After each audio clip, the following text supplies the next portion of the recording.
Hello viewers, আসসালামু আলাইকুম। আমি আজকে রান্না করছি মোলা ভাজি। দেখুন আমি মোলাগুলো আগে কেটে সিদ্ধ করে নিয়েছি। তো দেখুন এখানে আমি পেঁয়াজ আর কাঁচামরিচ কুচিগুলো দিয়ে নিয়েছি তেলের মধ্যে। তেল গরম হওয়ার পর দেখুন এখানে। তো সবাই কেমন আছেন অবশ্যই কমেন্ট করে জানাবেন। আমার ভিডিওটি বেশি বেশি করে দেখবেন এবং শেয়ার করবেন আর কমেন্ট করবেন। তো দেখুন আমি এখানে এগুলা তেলের মধ্যে পেঁয়াজগুলো দিয়ে ভালো করে নেড়ে চেড়ে দিলাম। এটা হচ্ছে চুলার জাল একটু কম আছে, সেজন্য একটু হতে দেরি হচ্ছে। তো দেখুন আবার নেড়ে চেড়ে দিলাম। আমি কিন্তু মোলাগুলো আগে সিদ্ধ করে নিয়েছি, কারণ মোলা মাছ একটু সিদ্ধ করে নিতে হয়, না হলে ভালো হয় না। হলুদ দিয়ে সিদ্ধ করে নিয়েছি অফ ক্যামেরায়। তো দেখুন আমি এখানে পেঁয়াজ আর কাঁচামরিচ কুচিগুলো ভালো করে নেড়ে চেড়ে দিলাম। সে ফাঁকে এখানে আমি একটু আদা রসুন আর পেঁয়াজ চেঁচে নিয়েছি। তো দেখুন এগুলো এখানে দিয়ে নিচ্ছি। এগুলো আমি ব্লেন্ড করে না, এখানে একটা আমাদের এখানে দুকুনি আছে, সেটাতে আমি দুকে নিয়েছি। আমাদের আঞ্চলিক ভাষায় এটাকে দুকুনি বলে। তো আপনাদের বাসায় কী বলে অবশ্যই কমেন্ট করে জানাবেন। তো দেখুন আমি এগুলো আবারও নেড়ে চেড়ে দিলাম যাতে ভালো করে হয়ে যায়।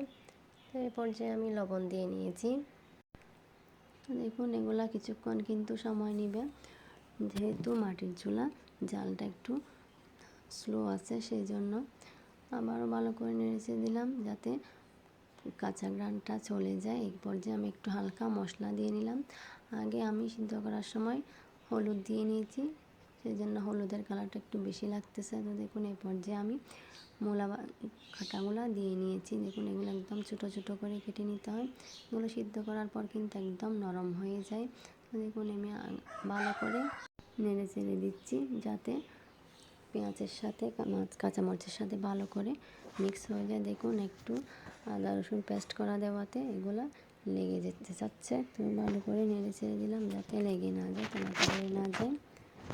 আপনারাও এরকম মোলা ভাজি করে করতে পারেন, খেয়ে দেখতে পারেন। গরম গরম ভাতের সাথে কিন্তু মোলা ভাজি খুব ভালো লাগে।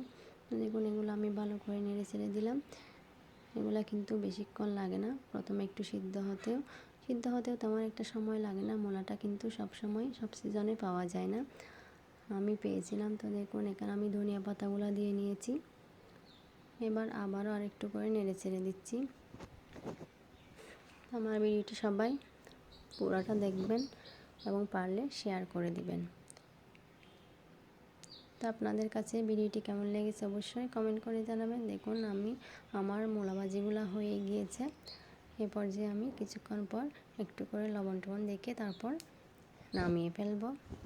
কাটি দিয়ে ভালো করে নেড়ে ছেড়ে দিচ্ছি। তো সবাইকে ভিডিওটি দেখার জন্য